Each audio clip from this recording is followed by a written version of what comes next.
नमस्कार मित्रों मैं अजय पांडे आज आप सब लोगों के लिए आपके अपने YouTube channel Pratapgarh Pandey sir की ओर से दोस्तों संस्कृत व्याकरण से प्रत्याहार टॉपिक लेकर उपस्थित हुआ हूँ। दोस्तों आज मैं बताने वाला हूँ कि आपके विभिन्न एग्जाम में प्रत्याहार से प्रश्न कैसे बनते हैं, किस लेवल से प्रश्न आता है या प्रत्याहार का निर्माण कैसे होता है। दोस्तों यकीन मानिए संस्कृत व्याकरण प्रत्याहार से सरल टॉपिक कोई है ही नहीं। और दूसरी सबसे बड़ी बात दोस्तों, सबसे बड़ी बात दूसरी जो इसकी ये है कि संस्कृत व्याकरण में आपके सामने जितने भी शब्द आएंगे, जितने भी शब्द, मैं वाक्य की बात नहीं कर रहा हूँ, जितने भी शब्द आएंगे सभी शब्द में आपका संस्कृत के सापेक्ष एक नंबर आपका छिपा हुआ है, हर एक शब्द में। जी हाँ दोस्तों, आपने सही सुना कि संस्कृत व्याकरण में जितने भी शब्द आपके सामने आएंगे उन सभी में आपके एक न एक नंबर जरूर छिपे होते हैं। दोस्तों हमें वो पहचानना होता है और आजकल उनका ट्रेड भी है, प्रश्न भी उन्हीं से बनते हैं।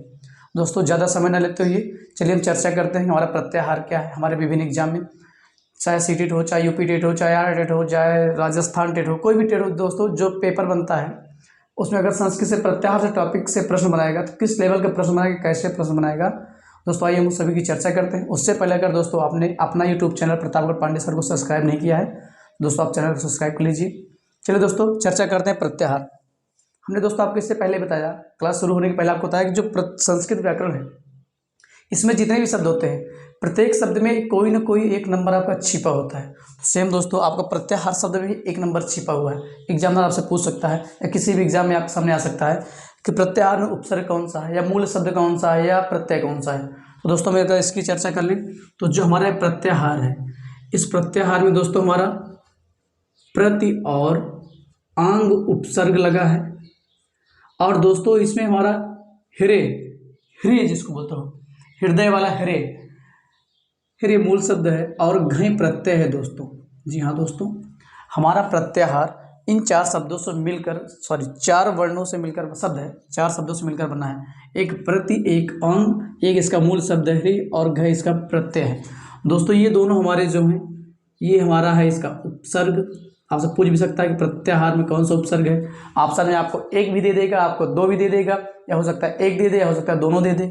दोस्तों ये इसका मूल शब्द है, हृदय इसका मूल शब्द है और दोस्तों जो इसका घय है ये इसका प्रत्यय है। अब दोस्तों आपके सामने अगर इससे प्रश्न बनेगा इसी एक शब्द से तो आपसे पूछ लिया जाएगा कि प्रत्यय, आप जैसे आप एग्जाम दे रहे हैं आपके सामने एक प्रश्न आ गया, दे दिया गया है कि प्रत्याहार में उपसर्ग है, प्रत्याहार में उपसर्ग है या उपसर्ग के स्थान पर आपको दे दे, आपको उपसर्ग के स्थान पर दोस्तों वो दे दे प्रत्यय है, प्रत्याहार में उपसर्ग है तो आपको का में दे देगा प्रति, आपको खा में दोस्तों दे देगा, खा में आपको दे दिया गया है अंग और दोस्तों ग में दे दिया गया है का वा खा दोनों, और दोस्तों आपको घा में दे दिया गया है कोई नहीं। दोस्तों इस तरह से आपसे प्रश्न बना सकता है, आपसे प्रश्न पूछा जा सकता है। तो दोस्तों आपको पता है कि प्रत्याहार में आपके दो उपसर्ग हैं, एक प्रति है और एक अंग है।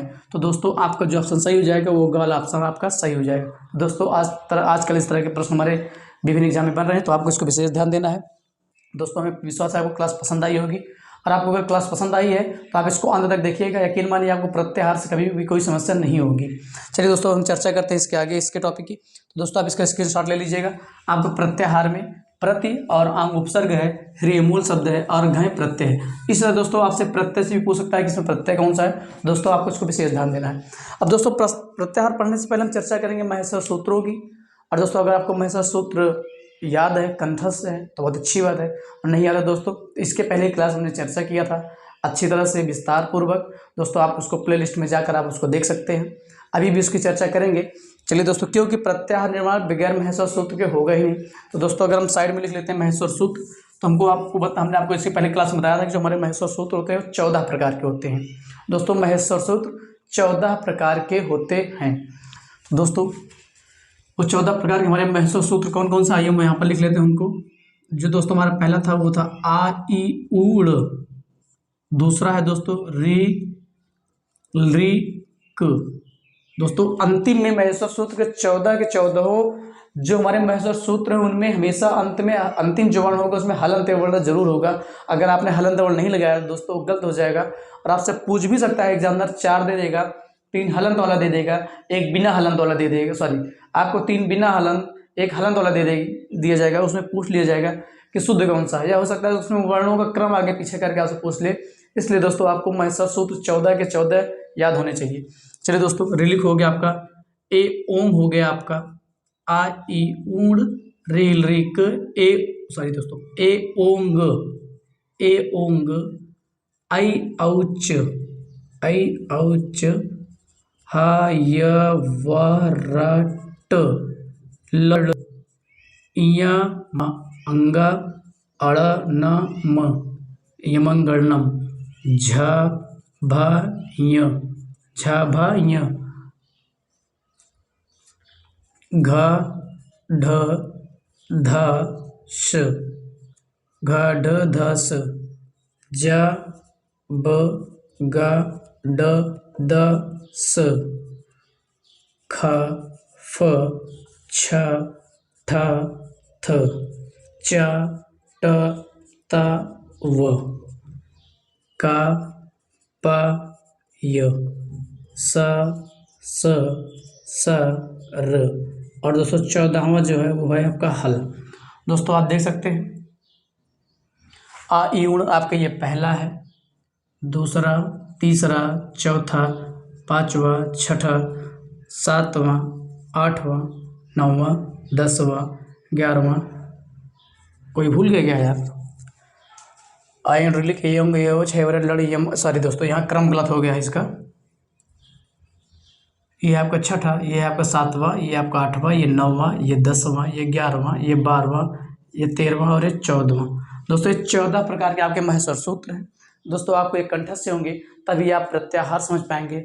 आप दोस्तों अगर इसको याद कर लेंगे तो आपका 50% संस्कृत ग्रामर यहीं पर कंप्लीट हो जाता है। दोस्तों आप इसके पीछे क्लास देख भी सकते हैं और आगे आप देखेंगे भी। अब दोस्तों हमारा जो आज का टॉपिक है वो प्रत्याहार का निर्माण कैसे किया जाता है, प्रत्याहार क्या है। तो दोस्तों आपको इसको स्टार्ट में लिख लेना है। थोड़ा इसमें कुछ महत्वपूर्ण बिंदुओं की बात करेंगे, उसके बाद दोस्तों आपको प्रत्याहार बनाना बताया जाएगा।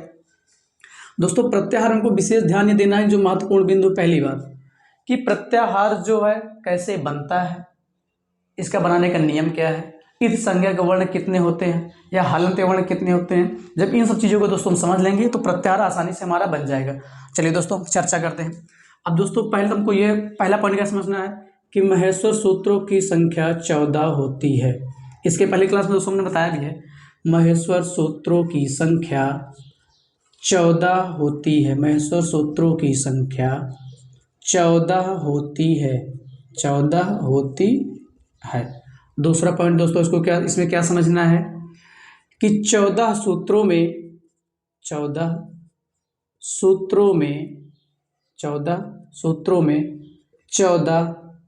इत संज्ञक वर्ण होते हैं। इत संज्ञक वर्ण होते हैं।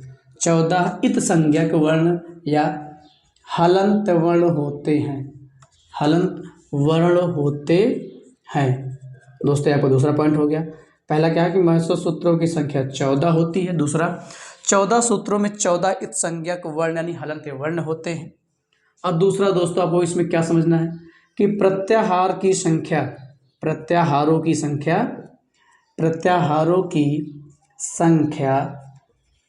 42 होती है। 42 यानी 42 होती है।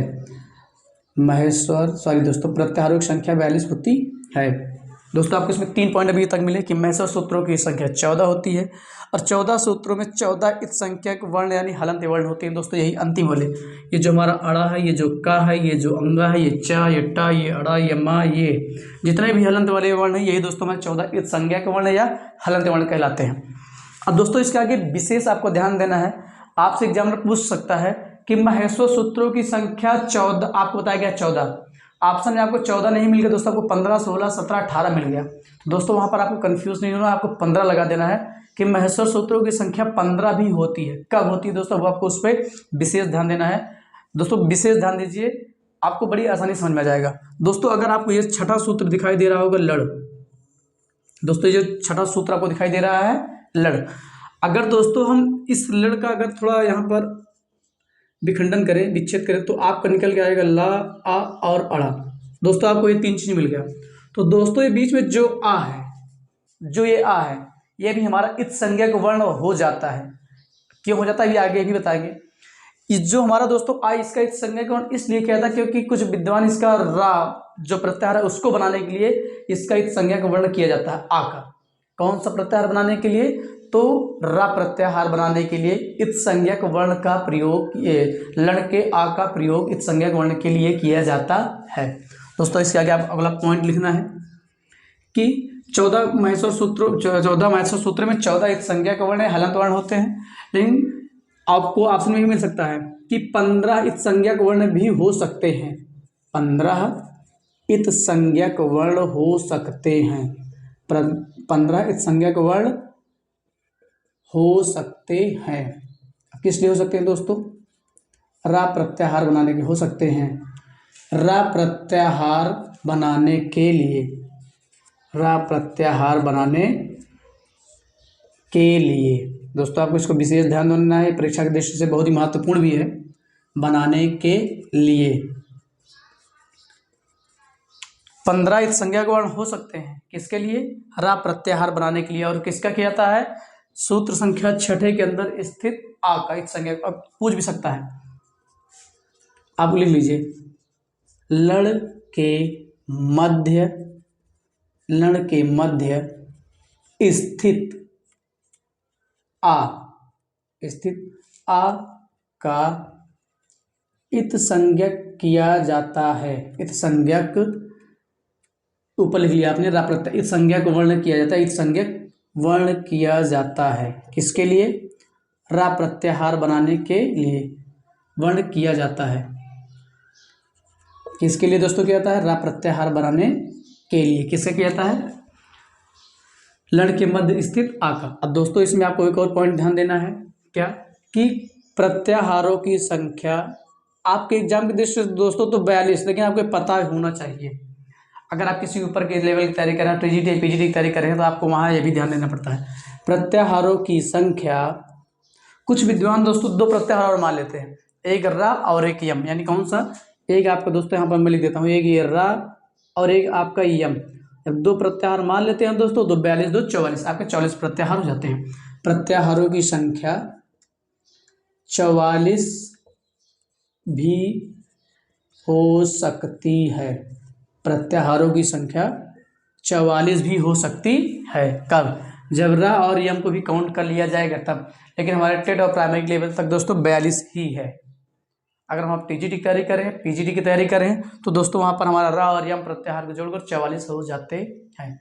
दोस्तों ये तो हो गए हमारे प्रत्याहार से संबंधित कुछ महत्वपूर्ण बिंदु। दोस्तों अब इसका काम आएगा कि हमें प्रत्याहार कैसे बनाना है, किस तरह प्रत्याहार का निर्माण होता है। दोस्तों ये जितने बिंदु हैं आपके एग्जाम की दृष्टि से बहुत ही महत्वपूर्ण हैं। दोस्तों आपको इसको विशेष ध्यान देना है, आपको भूलना नहीं है। दोस्तों आप इसका स्क्रीनशॉट लेना चाह ले सकते हो, उसके बाद हम इसको इरेज करके या मिटाकर आपको बताएंगे कि प्रत्याहार कैसे बनता है। दोस्तों आपके 10 से 15 मिनट की क्लास में अगर प्रत्याहार समाप्त। चलिए दोस्तों हम चर्चा करते हैं कि आप प्रत्याहार बनाते कैसे हैं। दोस्तों जब तक आपको महेश्वर सूत्र नहीं याद होगा, शिव सूत्र नहीं याद होगा, तब तक दोस्तों प्रत्याहार बनाने में कठिनाई होगी। चलिए दोस्तों हम प्रत्याहार बनाए, बहुत ही सरल टॉपिक है। आप इन बिंदुओं को विशेष ध्यान दीजिए, उसके बाद आप देखिए क्या बहुत सरल है। जब दोस्तों हम प्रत्याहार बनाते हैं तो इसमें आपको दिखाई दे रहा होगा जो अंतिम वर्ण है वो हलंत वर्ण है। तो प्रत्याहार बनाने के लिए एक हलंत वर्ण ले लिया जाता है। अब यहाँ दोस्तों अगर हम एक हलंत वर्ण ले लें तो हम आप देखें, हम यहाँ से हम एक यहाँ से ले रहे हैं का, हमने यहाँ से एक हलंत वर्ण ले लिया का, हलंत वर्ण हमने दोस्तों ले लिया का। अब दोस्तों एक मैं का के ऊपर कोई भी ले सकता हूँ, नीचे नहीं ऊपर। तो का के ऊपर दोस्तों जो बिना हलंत वाला है, मैं ऊ भी ले सकता हूँ, मैं ई भी ले सकता हूँ, आ भी ले सकता हूँ, री भी ले सकता हूँ, री भी ले सकता हूँ। तो दोस्तों मैं आ ले रहा हूँ। अब दोस्तों दोनों को एक में जोड़ दी, अक प्रत्याहार बन गया। यानी एक बिना हलंत वाला ले लिया और एक हलंत वाला अक। अब दोस्तों अब अक प्रत्याहार के आपका प्रत्याहार बन गया कौन सा? अक प्रत्याहार। अब पूछा जाए कि अक प्रत्याहार के अंतर्गत कौन कौन से वर्ण आते हैं। दोस्तों आपको जिसमें हलंत लगा है उसको नहीं लिखना है, उसको नहीं काउंट करना है, क्योंकि उनका इत संज्ञक हो जाता है। तत्सलोपा सूत्र से आपको बताएंगे, लेकिन अभी आप इसको विशेष ध्यान दीजिए जो आपके लेवल का है। दोस्तों अक प्रत्याहार के अंतर्गत आपसे पूछा जाए कितने वर्ण आते हैं तो आप काउंट कर लीजिए। आपका आ ई ऊ है, आ है, ई है, ऊ है, अड़ा नहीं काउंट होगा, क्यों? क्योंकि हलंत वर्ण है। फिर उसके बाद आपका री है, उसके बाद दोस्तों आपका री है। तो दोस्तों अब आपको पता चल गया होगा अगर प्रत्याहार के अंतर्गत कितने वर्ण आते हैं। और दोस्तों प्रत्याहार का मतलब होता है संक्षेपीकरण, यानी छोटा करना, संक्षेपीकरण। दोस्तों हो गया आपका अक प्रत्याहार के अंतर्गत आने वाले वर्ण, ऐसे आपका प्रत्याहार बनता है। या मैं भी दूसरा ही से बना लूँ इक प्रत्याहार। एक बार हमने अक बनाया था, मैं दोस्तों इक बना रहा हूँ इक। अब इक के अंदर तो आ नहीं आएगा, तो आ जाएगा आपका ई उ री और आपका लरी। दोस्तों ये अब दोस्तों मैं आपसे कहूँ आप बनाइए उक प्रत्याहार, जो भी आप बनाना चाहें। दोस्तों मैं आपसे बोल दूं आप बनाइए अच प्रत्याहार। हमने बना दिया अच प्रत्याहार, हमने ले लिया आ और ले लिया चा। ये हमने ले लिया पहले सूत्र का आ और चौथे सूत्र का अंतिम चा। तो दोस्तों हमारा बन गया अच प्रत्याहार। इसके अंतर्गत कौन कौन से वर्ण आएंगे दोस्तों? आएगा आ, ई, उ, री, री, ए, ओ, आई, आउ। दोस्तों ये इनकी कुल संख्या दोस्तों 9 है, और यही दोनों हमारे दोस्तों मिलाकर 4 सूत्र से हमारे जो होते हैं 9 अच यानी स्वर। संस्कृत में स्वर को दोस्तों अच कहा जाता है, और संस्कृत में स्वरों की संख्या 9 होती है। और दोस्तों अगर आपने इसके पहले की क्लास को नहीं देखा है तो हमारे YouTube channel Pratapgarh Pandey sir में जाकर आप संस्कृत व्याकरण या संस्कृत व्याकरण नाम से प्ले लिस्ट बना है, आप उसमें जाकर इसको देख सकते हैं, आपको बताया गया है। दोस्तों यह हो जाता है हमारा अच प्रत्याहार, जो ये हमारे संपूर्ण स्वर जिसमें आते हैं। दोस्तों आपसे यहाँ क्वेश्चन और बन सकता है कि महत्व सूत्र में कितने सूत्रों के अंतर्गत हमारे स्वर आते हैं। तो दोस्तों आपको पता है कि प्रथम 4 सूत्रों में हमारे स्वर आते हैं। आपसे व्यंजन पूछ सकता है कि व्यंजन किस में आते हैं, तो आपको पता है कि व्यंजन हमारे अंतिम के 10 वर्ण में अंतिम के 10 सूत्रों में आते हैं। यहाँ से आपका लेकर आपका ये हो गया हा से लेकर ये ला तक हल। व्यंजन को संस्कृत में हल भी कहा जाता है। 33 होते हैं दोस्तों, इसके बारे में आपको बताया भी गया था। अब दोस्तों आपको प्रत्याहार बनाना यहाँ आ गया होगा, एक आध दो और चर्चा कर लेते हैं। मैं दोस्तों आपसे यहाँ भी बोलूँ आप बनाइए हल प्रत्याहार, ये वाला हल, हल प्रत्याहार। तो दोस्तों अब आपको हल प्रत्याहार के अंदर कौन कौन से वर्ण आने हैं? देखिए आपका आ गया हा, या, वा, रा। टा नहीं आएगा। उसके बाद ला आ जाएगा आपका। उसके बाद दोस्तों आपका इया, मा, अंगा, आड़ा और ना आ जाएगा। उसके बाद झा भा आ जाएगा आपका, झा भा। इया नहीं आएगा आपका, घा ढ धा आ जाएगा आपका। फिर आ जाएगा जा, ब, गा, ड दा आ जाएगा। उसके बाद ख, फ, छ, ठ, थ, च, ट, ता आ जाएगा आपका। उसके बाद का, पा, या नहीं आएगा। उसके बाद आपका आ जाएगा स, रा नहीं आएगा क्योंकि हलंत वर्ण है। उसके बाद हा आपका ऑलरेडी आ ही चुका है दोस्तों। आपसे भी यहाँ 2 क्वेश्चन और बन सकता है, ये आपके 33 व्यंजन हो जाते हैं। उसके बाद दोस्तों आपका इसमें और क्वेश्चन भी है, इसके पहले क्लास में बताया गया है, एक बार फिर से आपको दोस्तों रिवीजन करा दिया जा रहा है। आपसे पूछा जा सकता है कि ऐसा कौन सा वर्ण है जो महस्वर सूत्र के आरंभ में या शुरुआत में 2 बार आया है। तो दोस्तों हमारा हा वर्ण जो है इस सूत्र के शुरुआत में 2 बार आया है, एक 5वें हैवरट के हा में, एक 14वें हल के शुरुआत में। तो 2 ये हो जाते हैं। और दोस्तों आपसे अगला क्वेश्चन पूछा जा सकता है ऐसा कौन सा वर्ण है जो महस्वर सूत्र के अंत में 2 बार आया है। तो दोस्तों अड़ा 2 बार आया है, एक आपका यहाँ आया है, एक बार दोस्तों आपका यहाँ आया है। दोस्तों ये आपसे दोस्तों पूछा जा सकता है इक प्रत्याहार के अंतर्गत कौन से वर्ण आते हैं। तो आपको दोस्तों पता इक प्रत्याहार कहाँ से बना है,